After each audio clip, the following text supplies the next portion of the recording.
Hello guys! Welcome back po ulit sa aking channel. So this is Faye po, and sa araw na ito guys ay i-share ko po sa inyo or ituturo ko po sa inyo kung bakit hindi na po ninyo nare-receive yung pangalawang task sa crown seat.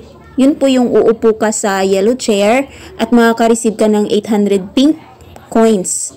So 2 oras yung ginagawa ninyo, di ba? Ngayon, hindi mo na siya nare-receive yung pangalawang oras. At ito po yung lumalabas. So, ang sinasabi, only can be received by new host. Yan. Ibig sabihin, sa new host lang po pala yung 2 oras na crown seat. So, ang new host ay 1 week po yun guys. New user task. Kapag bago kayo sa pupo, 1 week po kayong merong 2 oras na crown seat. Tsaka 2 oras na solo live. Yan kung hindi po kayo na violation, 2 oras po yon. Pero kapag may violation po kayo, nagiging 1 oras na lang po ang live nyo, pero 2 oras po ang inyong crown seat. Yan. For 1 week po yun guys, sa new user task. Yan. Kung naka 1 week ka na, ayan, hindi mo na yun marireceive yung pangalawa. So, wag mo na lang po yun gagawin. Ang gawin mo po ay 1 oras na lang na crown seat at 1 oras na solo live. Ngayon may sinasabi pa siya guys, only can be received by new host. So kayo po yun, yung new host. Tapos, and ordinary host with task level I to S. I to S. So, saan po ba makikita itong task level? So, ano po ba ito? Ayan. So, ito guys, pindutin nyo po ito. Live task level. Details. Nasa ito guys. Ayan. So, click natin yan. Ayan po. So, ito po yung lalabas kapag kinlik natin yon. Dito po sa baba, dito mo makikita yung mga level task. So, ang sabi po doon, level I to S. Yan. So, ang level I, meron siyang katumbas na earnings. Ayan, ito po yung earnings guys. Yan, earnings, tas task reward. So, ang level I, ang earnings niya ay 150,000. So, kapag na-reach mo yung 150,000 na earnings, pataas, automatic po yun guys, ang iyong crown seat ay 2 oras.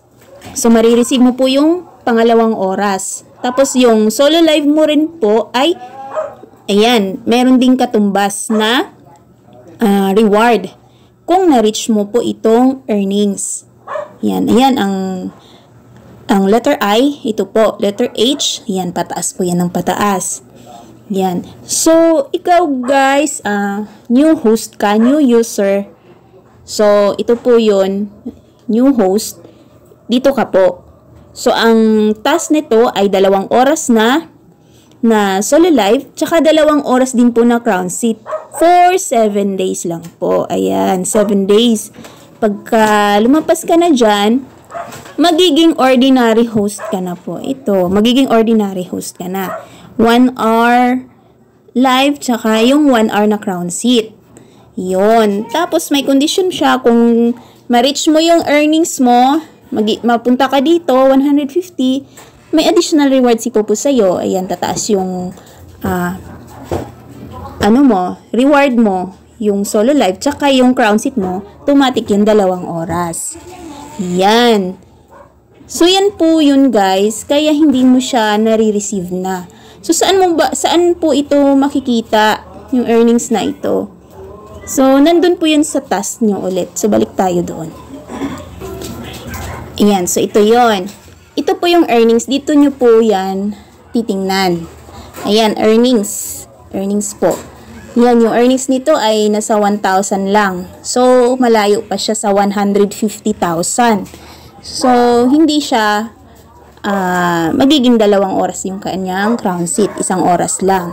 So, para tumaas po ito guys, yung earnings na ito, trade po kayo, mag-send ng gifts na madaming gifts. Ayan. Yan, maraming coins ka dapat para makipag-trade Ayan, para ma-reach po yung earnings. So, meron po akong video guys kung about earnings naman po. So, sa ngayon, ito po muna. Ayan. So, kung bakit hindi mo siya nare-receive. Ayan po. So, maraming salamat po at happy earnings and thank you for watching.